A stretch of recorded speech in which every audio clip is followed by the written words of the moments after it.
How do I meet my soulmate? How do I move on from heartbreak? Does my dream relationship even exist? Are dating apps the only way I can meet people? Are all relationships this hard?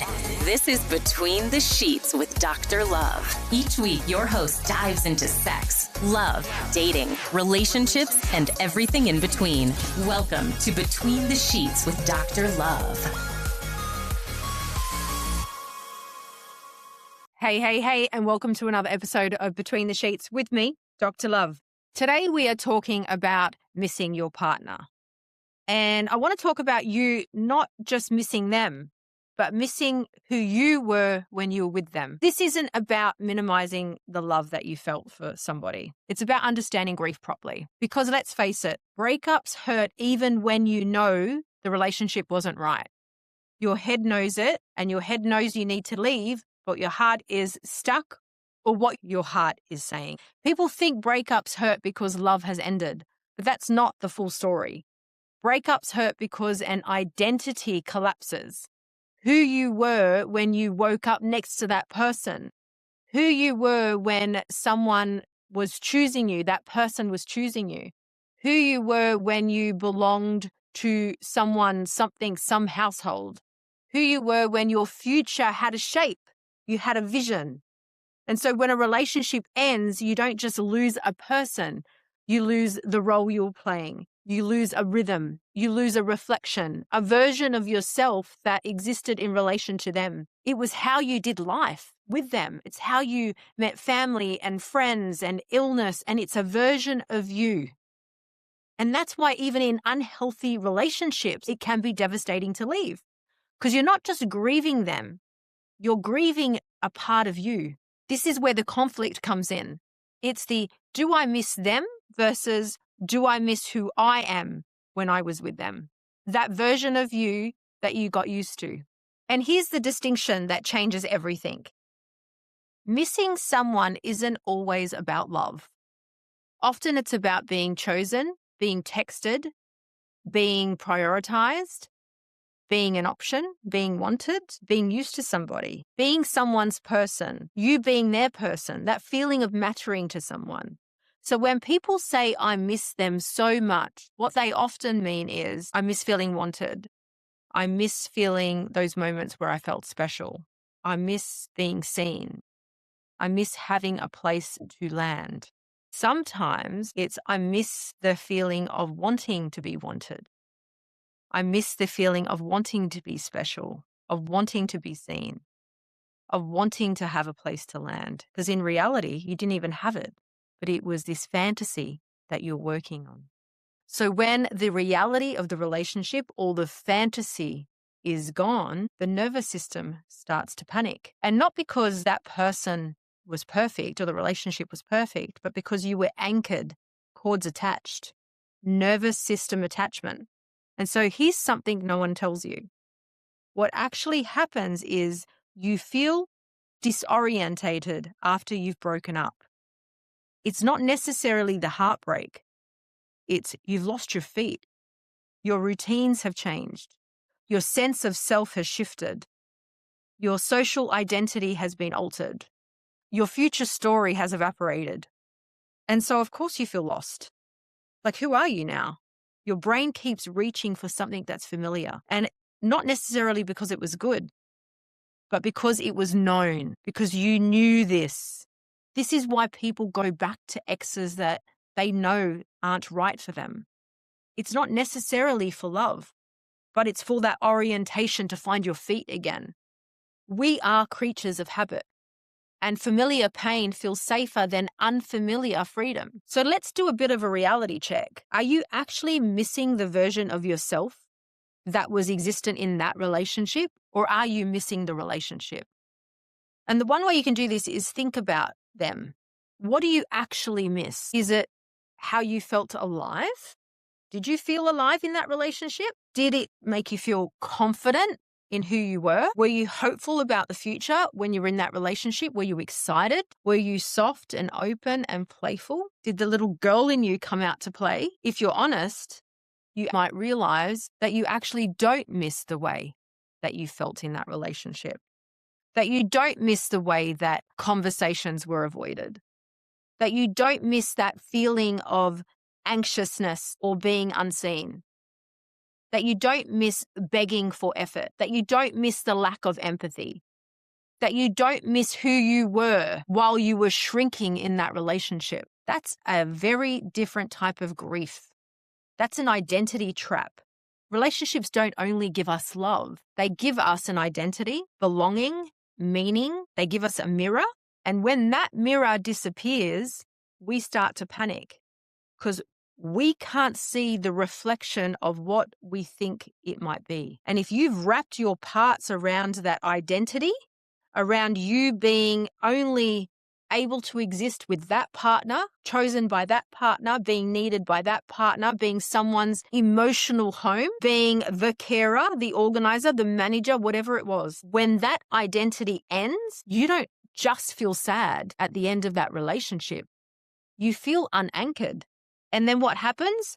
The cords start to mess up and the mind starts to play tricks. And you'll say things like this. Maybe it wasn't that bad. Maybe I overreacted. Maybe I should just go back. I could tolerate it. And you'll go back not because it's right, but because it's familiar. And don't we just love doing things out of comfort? Just give me more of the same because I know what to do with it. And this is the question that cuts through the illusion. If that person came back today, or if you had to choose that person today exactly as they are, would you still be the version of you that makes you happy? Would you be able to speak freely? Would you honor your needs and speak about them? Would you be growing as a person? Would you slip back into an old version of yourself that doesn't serve you just to keep some form of connection? Because if the relationship requires you to time travel backwards, it's not the relationship that you miss. It's the safety of certainty.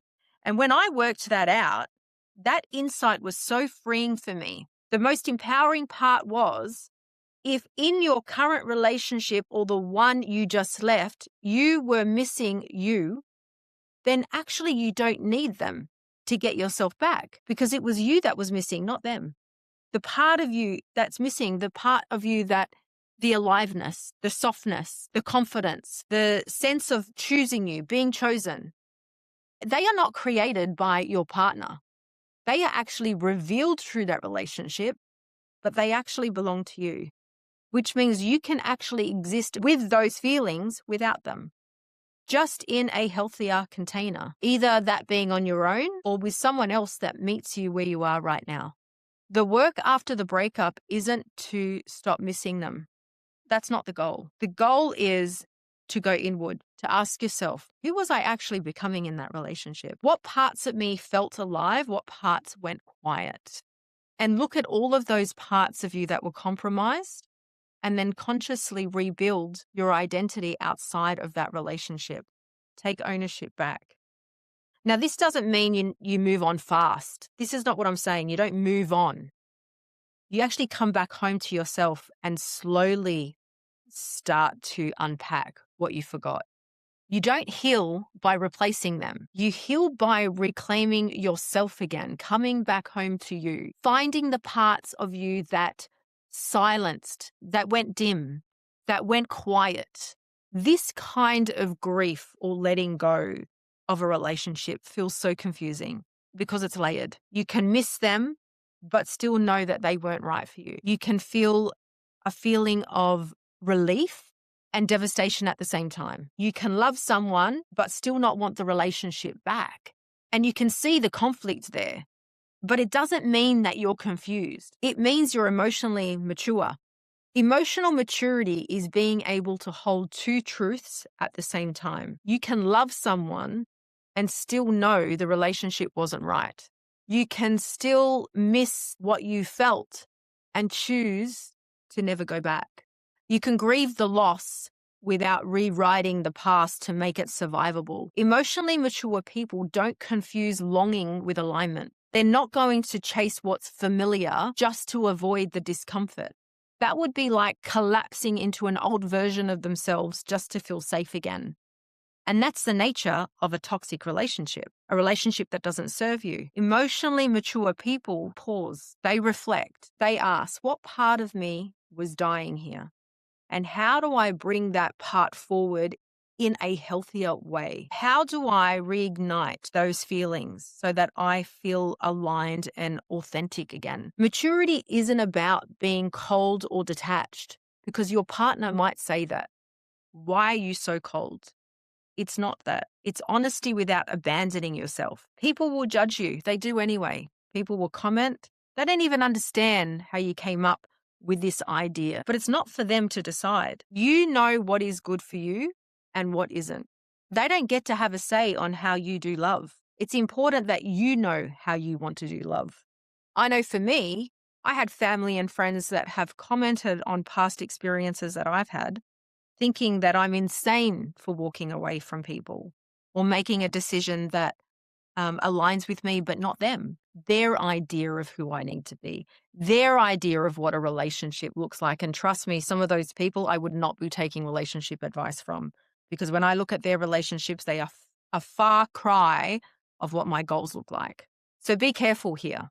Protect your integrity and protect what it is that you're wanting to achieve in your relationship, in matters of your heart, because not everyone is going to agree. So as Mel Robbins says, let them judge, let them comment, let them not understand, and then let me or let you do something about it. It's important to know that you can get back to a place that you're longing without having to go back to them. You don't need to resurrect the relationship to reclaim your joy and happiness again. It was there prior to them.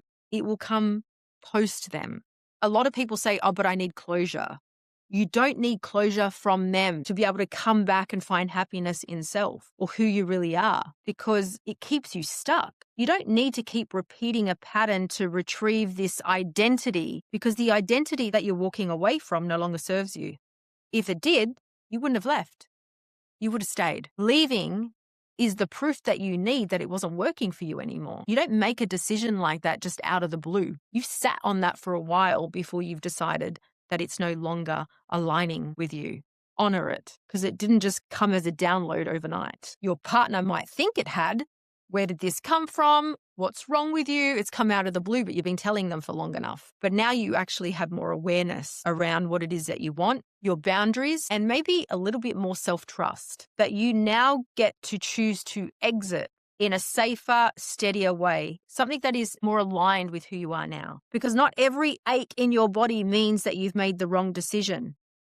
Not every feeling or wave of missing someone is an invitation to go back. Sometimes it's simply just your system recalibrating, learning who you are without that mirror, without that relationship, without that attachment, without those cords. So you don't need to rush this. You don't need to make things happen immediately just yet. You just have to notice what's being revealed to you. Just let that version of you go. Let the version that is attached to that relationship go with gratitude. That's important, because you are at the moment navigating an identity loss, this feeling of being unsettled, not feeling grounded.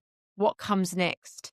And I want you to notice that that's not the invitation to go back, to put that feeling at ease. You're better than that. You're capable prior to the relationship. You'll be capable after. Don't rip yourself off. 2026 is going to be a big year, and just notice what's being revealed.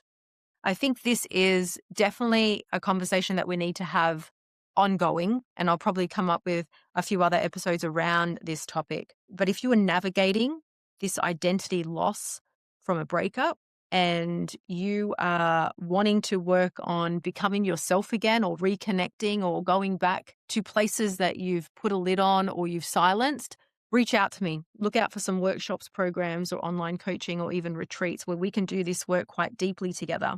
I'm going to leave it there, but I will catch you on the next episode. This is Dr. Love. Thanks for listening to the podcast with Dr. Love. For all show notes and resources mentioned in this episode, head to www.drlove.com. That's drlurve.com. Got a question for Dr. Love? Email her at ask@dr.love.com.